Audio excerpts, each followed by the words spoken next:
A delicious homemade from scratch recipe for a simple vanilla white cake with raspberry jam and whipped cream. First, prepare your wet ingredients and dry. Whisk some egg whites, 4 without the yolk.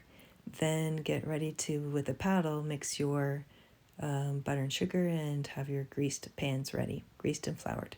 So on low for 3 minutes, mix the butter and the sugar.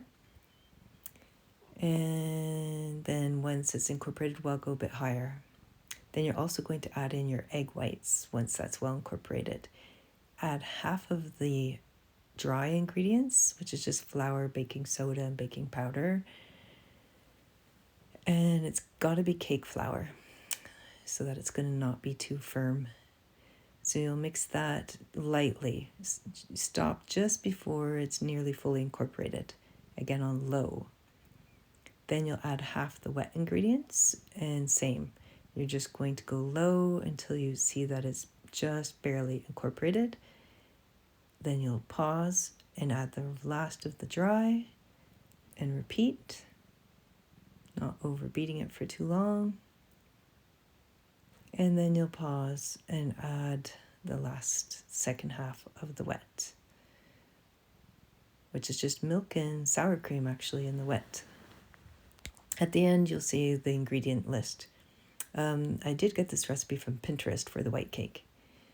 So everything is now in there, and so you're going to beat it, just mix it lightly again until everything looks like there's no lumps, like it's all mixed well, but not going beyond that point that it looks like it's incorporated. And then you're going to gently use a spatula to bring everything down off the edges just to make sure nothing was left out, and by hand incorporate everything, but not, again, over mixing by hand even.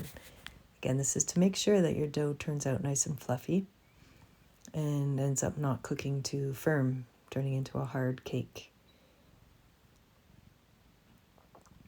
So your pre-greased and floured pans, I've got 2 here. I'm going to separate into each, half and half, filling it about 1/3 of the way, so it has room to rise. I didn't have round pans where I was for the weekend, so that's why I'm using this rectangular ones. It's okay to have different shapes. While that's cooking at 350 degrees for 30 to 35 minutes, I'm whipping up some whipped cream.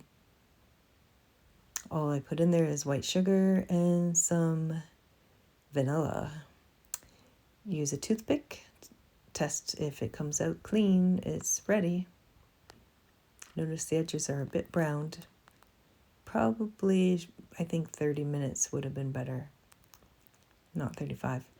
So I've waited many hours for it to cool, like about 3 or 4, and put the raspberry jam and then the whipped cream on top, and then some fresh raspberries. And I did it this way with the raspberries so that when you slice it widthwise, everybody gets some nice dispersion of raspberries evenly. Again, here's the ingredient list. Pause if you like to look at it. And enjoy. It was a pretty delicious cake. Everybody loved it.